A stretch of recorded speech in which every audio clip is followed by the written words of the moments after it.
sa inyo mga kabansa. Meron po kaming na-discover na isang resort sa San Jose de Valdez dito sa Tarlac City. At ito'y kabubukas lamang ng December 12. So ito po yung nirent ng aking pamangkin. Ang may-ari po nito ay kasama po niyang teacher. Isang masasabi kong napaka-cute na mountain resort dito sa San Jose de Valdez. Meron siyang swimming pool. Pwede ang mga bata mag-swimming. Meron siyang dirty kitchen dito sa may kanan sa ibaba, pero hindi po namin ginagamit.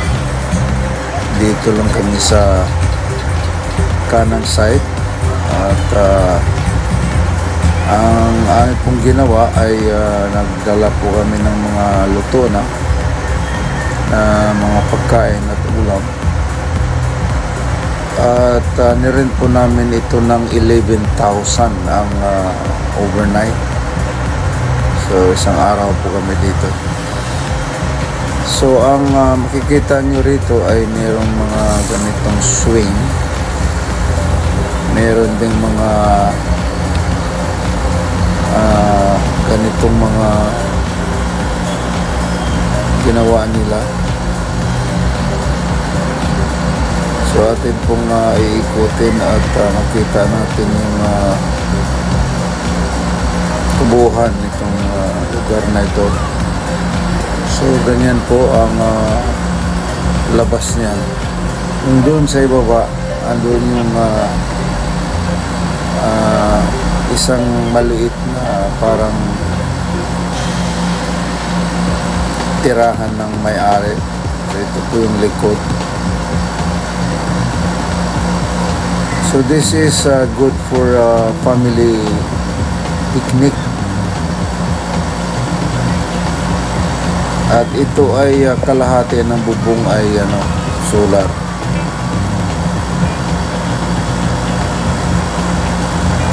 So meron silang built-in karaoke dito.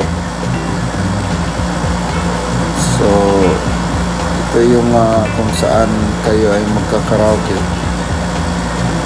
Meron siyang jacuzzi. Then maliit na swimming pool.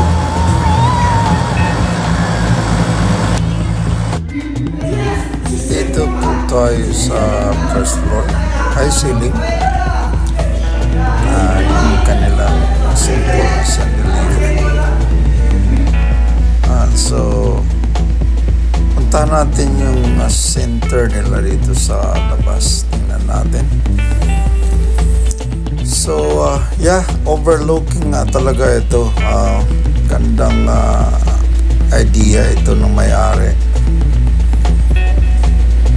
Ayos ang design. Di pa gaanong tapos. Dito sa may kaliwa, dito kami nag-sit up ng lutuan. At medyo okay lang din ang area na buksan natin yung kwarto nila. Yeah. Sa aerial, ganda. At ganito ang loob ng kwarto. Mayroon siyang partition. So yung isang kwarto ay mayroong bunk bed. So dito sa ibaba, tingnan natin yung mga millennials naglalaro ng cards. Ito yung mga pamangkin, yung marami. Silipin natin ang mga nagkakaraoke dito. So ito ay Nice Farmyards Mountain Resort. So meron na po silang karaoke area. Nakasentro ng building na ito. Naghati na dalawa. Atin pong puntahan itong kitchen area nila. Yeah, medyo spacious din ang kitchen nila. Ito yung lababo. Ito yung aking sister-in-law.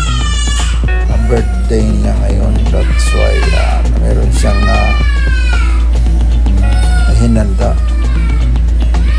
So ganito po kagulo ang mga pamangkin. So mga millennials. Hanggang dito na po tayo mga kabansa. Nice Farm Yards if you're interested.